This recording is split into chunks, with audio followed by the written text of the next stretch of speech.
In 1981, James McClelland designed a toy system that demonstrated how signals could flow within a network of simulated brain cells, stimulating and inhibiting each other. It's called the Jets and Sharks network. Since then, it has become quite widely known, and you can find many references to it on the internet. One of the best explanations of it that I've come across is in Connectionism and the Mind, an introduction to parallel processing in networks, by William Bechtel and Adele Abrahamsen, linked in the description below. And this book gives you enough information to construct it from scratch if you're so inclined. That's what I've done in this JavaScript version. The Jets and Sharks network, as you can probably tell, is inspired loosely by the two gangs in West Side Story. It contains information about 27 gang members, listing their names, their age ranges, 20s, 30s or 40s, their professions, drug pusher, burglar or bookie, these are not nice people, their educational level, junior high, high school or college, and their marital status, single, married or divorced. The units have activation levels which increase and decrease as the time goes on, and they send and receive information across the connections. The idea is that the user activates some of the units specifically, and then lets the network run to see how the activity levels in all the cells go up and down. Each individual was represented by his own cell, termed unit in the literature, in the network, with other cells representing each of the 6 qualities. One of those qualities is the name of the gang member, so that the individual himself is not synonymous with his own name. Units in the network have weighted connections between them, as shown in the following diagram, which I've adapted from Connectionism and the Mind. Only 5 of the gang members are shown, otherwise the diagram will be smothered in lines and would look like a bird's nest. The black circles in the central cluster are the gang members themselves. For instance, the central black circle must be Lance, as it has a connection to the name Lance. It also has connections to Jet, 20s, married, bookie, and college, telling us that Lance is a married bookie in his 20s with a college education and he's in the Jets gang. Connections between the central units and those in clusters round the edge are excitatory, with a weight of +1. This means that if a unit named Ralph is activated, it will pass activation onto the Ralph unit in the central cluster. Similarly, if the burglar unit is activated, it will increase the activity level of the central unit, representing Sam, amongst others, to which it is connected. Apart from the name cluster, the units within the outer clusters are connected by inhibitory connections, with a weight value of -1. For instance, in the education cluster, the units for junior high, JH, high school, HS, and college are connected with inhibitory connections, as shown by the thick blue lines. This means that any one of these becoming active will tend to decrease activation in the others. All connections are bidirectional, i.e. signals can pass in either direction along them with the same weight value. The units in the clusters around the outside can be activated by the user, i.e. given external activation. The units representing the individuals, the black circles in that diagram, are invisible to the outside world in that they can't be accessed directly. They can send and receive activation from the visible units, but can't receive any activation directly from the user. The network runs on the basis of a regular clock, which means that time passes for the network as a series of discrete periods, like the ticks of a clock. In practice, this is implemented as a loop, which goes through all the units, passing activation between them, updating them, and displaying the results, and that counts as a single time step. Then the whole process happens again for the next time step. All units have an activation which varies between a minimum value of -0.2 and a maximum of +1, with a resting value of -0.1. If a unit has activation above the resting value, then that activation decays away on each tick of the clock at a given rate. If the unit doesn't receive any further input, the activation that it does have would eventually dwindle back down to the resting level. Of course, the idea is that the units do receive inputs from the other units, which keep their activations up. As such, each unit produces an output, which is the same as its activation, except that the output of the unit can never drop below 0. In practice, the output used to calculate the activation of any unit on any time step depends on the outputs from the previous time step from the units connected to it. Once the activations for the units have been calculated, those then form the outputs for the next time round. So this is what happens when the clock goes tick. The network goes through each of the units in turn, calculating the weighted input for that unit, which is the output for each unit connecting to that one, multiplied by the weight on that connection. The weights are either 1 or -1, so the effect of multiplying the incoming values by the weight just means they are either added or subtracted from the running total. Most of the units won't have a connection to the one whose activation is being calculated, and the weight value for those connections is therefore 0. At this point, any external input by the user is added in. To make sure that the external input has more influence than the internal activity sloshing around, input calculated so far is multiplied by 0.1, whereas the external input by 0.4 before the two are added together. Most units won't have any external input, of course. That is to say, the external input will be held at 0. Then the change in activation is calculated. If the total input so far is bigger than 0, then the change will be positive and will take the activation up towards the maximum. We don't want the activation to break through that ceiling, so we multiply the total input by the difference between the current level and the maximum. This will reduce the effect of any additional activation as the current level approaches the maximum. Similarly, if the total input is less than 0, the effect will be to reduce the current activation level, and we want to make sure that it doesn't crash through the minimum value. So we multiply that total input by the difference between the current level and the minimum. I've put the word increase in quotation marks in that second sentence because, although the modified total is added on, it is negative in this case, so effectively activation is taken away. Finally, the activation is allowed to decay by subtracting the decay rate, 0.1, scaled by the difference between the current activation level and the resting value. This ensures that the activation decays more slowly when it is low down near the resting level. That all happens when the clock goes tick. Finally, once the new activation levels have been calculated, they can be copied to the output values of the units ready for the next time, with a proviso that if the activation is less than 0, the value of 0 is used instead. It is important that all the activation values are calculated first, before they are copied to the outputs, to ensure that consistency is maintained. If the activation of a unit is copied to its output the moment it is calculated, then the other units later in the loop will take in the new output of this unit rather than the old one. Some units would use the old output values and some the new. Inconsistent. Want to see the code for all that? OK then. This code is taken from the function run1step, which is called every time step to recalculate the network. The variable x goes through every unit, building up the input to that unit in the variable input. A nested for loop with variable y goes through all the units again, multiplying the current output of that unit with the weight in array w from that unit to this. Most of the weights are 0, including the weight from any unit to itself. Once all the input has been gathered, the total so far is multiplied by 0.1. Remember that line where 0.1 of the input is added to 0.4 of the external input? Speaking of which, the external input is read from the text field called ext with the unit number, ext for external. The first 27 units, numbered 0 to 26, are the internal ones with no external input, so they aren't included in this bit. The entry in the text field is read, and if it isn't blank, it is multiplied by 0.4 and added to the running total. The last line of code uses a ternary operator, which, for those programmers not familiar with it, tests whether the input is bigger than 0 or not. Depending on the result, the input so far is multiplied either by max minus the current activity, or the current activity minus min. Finally, the activation is reduced by the appropriate decay value. Note the plus equals operator in that last line of code, meaning that the result of all those calculations is added onto the activation value for this unit in the array A. Now that all the activation values have been updated, they can be copied over to the output values ready for the next time step. We use another ternary operator to compare the activation in array A with 0, setting the output value in array output to whichever is the larger.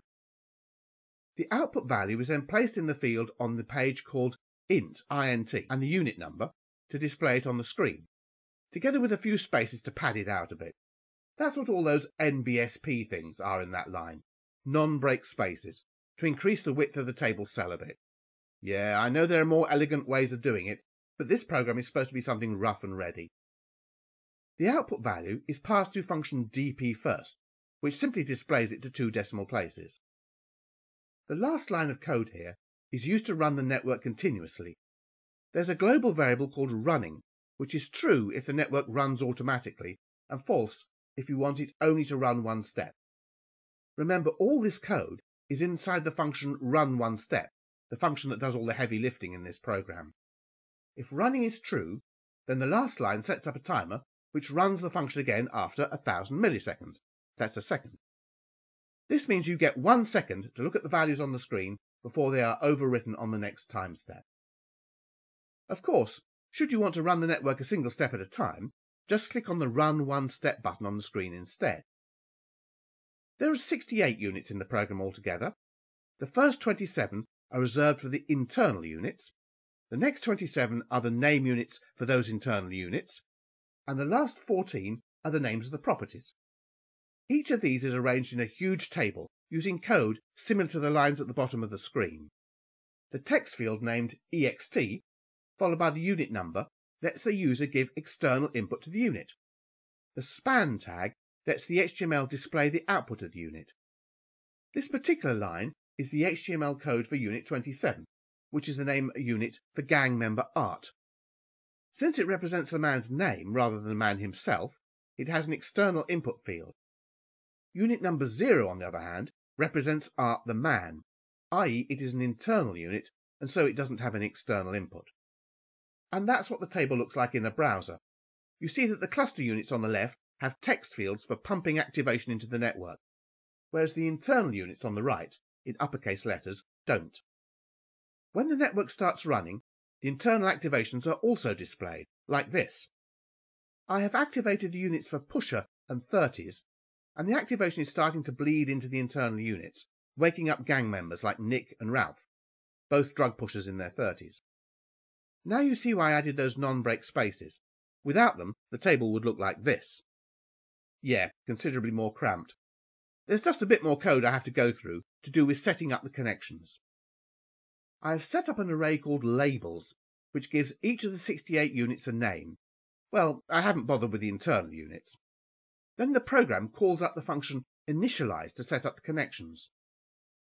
The first thing that initialize does is set the connection from every unit to 0. The majority of these connections will remain at 0, but some have to be set to +1 or -1. The function inhibit sets up inhibitory weights of -1 between units in a cluster, so there will be inhibitory connections between the units single, married, and divorced, for example. The function takes 3 parameters, as most of the clusters have 3 items in them. The exception is the gangs cluster, with only the Jets and the Sharks, so a dummy parameter of XXX is included. Of course, none of the units is named XXX. And here's how inhibit works. Since I have chosen not to allow name units to inhibit each other, some versions of Jets and Sharks do, the first 54 units, numbered from 0 to 53, are exempt from inhibition. The function contains a pair of nested loops going through all pairs of units, well, from number 54 onwards, compares each pair in turn to see if they have any of the names specified in the parameters. If so, an inhibitory weight is set between them. A statement is included to prevent any unit from inhibiting itself. In fact, for each pair of units so inhibited, weights are set up in both directions, from unit X to unit Y and vice versa. This is like all connections set up. The function setup sets up the positive weights between units. It is called once for every internal unit, specifying the index of the internal unit, 0, 1, 2, and so on, in the array, the name of the person, his gang, marital status, and so on. If you look at the source code, you will see the list of these statements giving you all the information you need to know about the gang members. Function setup works as follows. The individual unit being set up is represented by the parameter individual in the range 0 to 26. Also passed to the labels for that individual's profession, education, and so on. A for loop goes through each of the units with actual names, and if it finds a match with any of them, a positive weight is set up between that unit and the individual. Again, all connections are bidirectional. There you are, 141 lines of JavaScript code. Perhaps you'd like to view a sample run through the network, just to see what all the fuss is about. Here's the network before the first time step. I have set the external activation for burglar and college education to 1, effectively asking the network to tell me which of these nefarious types are the college-educated burglars. After 1 tick of the clock, the internal activity of burglar and college has increased slightly, and again after another time step. However, these 2 units still don't have enough activity to start influencing the others, and it isn't until time step 3 that we start seeing activity appearing in the other units. Don is the first internal unit to lift off the ground, with activity of 0.08, and indeed he is a burglar who attended college, the only one of the 27 gang members who fits that description. He's also married, in his 30s, and a member of the Sharks, so expect to see those units increasing in activity in a while. On the next time step, the activity of college and burglar goes up again, although it is starting to slow now. We are also seeing activity in the other gang members, such as George and Ned. These people are either burglars or college-educated, but not both. The one college-educated burglar, Don, is leading the pack with an activity of 0.19.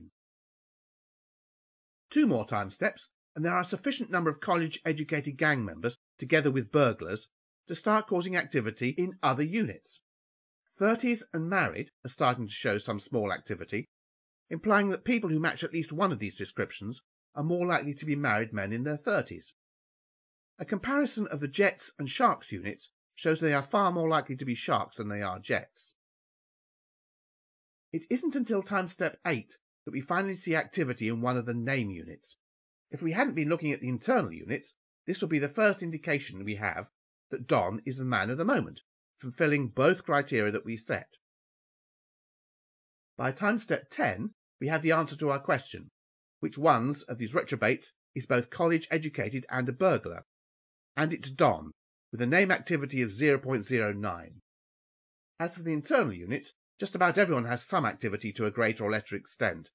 Only Art and Clyde are still out of the picture. Now I fast forward 5 more time steps to time step 15. Don is still the highest scoring of the name labels, but quite a few more are catching up. These are Al, Jim, John, Lance, George, Ken, Earl and Rick, all of whom are burglars, and Jean, Phil, Ned and Ol, all of whom attended college. The network has successfully returned the information that we wanted: who were the burglars, who attended college, who were both. And there you are.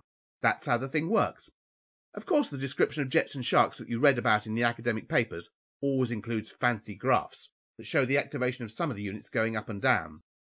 The code here is merely the bog standard version. JavaScript isn't really suited to creating interactive graphs. However, there's nothing to stop you adding a text area and getting the program to write the activation values into it at each time step as lines of comma-separated text. Then you can import that text into a spreadsheet and use the chart facilities in that to make your output a bit more fancy. These 2 gangs and their criminal members are fictional. I hate to break it to you, but West Side Story is not a documentary. Can you think of any real-world examples that can be used instead? Perhaps for fellow students on your course or your colleagues at work. I'm not suggesting that they're drug pushers or burglars, of course. And why stop at 27? I see no reason why the number of individuals represented can't be arbitrarily large. If you decide to add more clusters than the 5 associated with the individuals, though, you might need to adjust the parameters of the program in order to keep it working. The Jets and Sharks program has been described as a content-addressable memory and even as a database. The example that we just ran, for instance, was equivalent to an SQL query that returns all the fields of a database table with given age and professional values. Is it possible to adapt the system to carry out more complicated queries? All in all, interactive activation and competition networks like Jets and Sharks can be quite powerful, and I will be interested to hear what you have managed to do with them in the comments. One other suggestion: don't forget to click the like button for this video, and of course subscribe to the channel.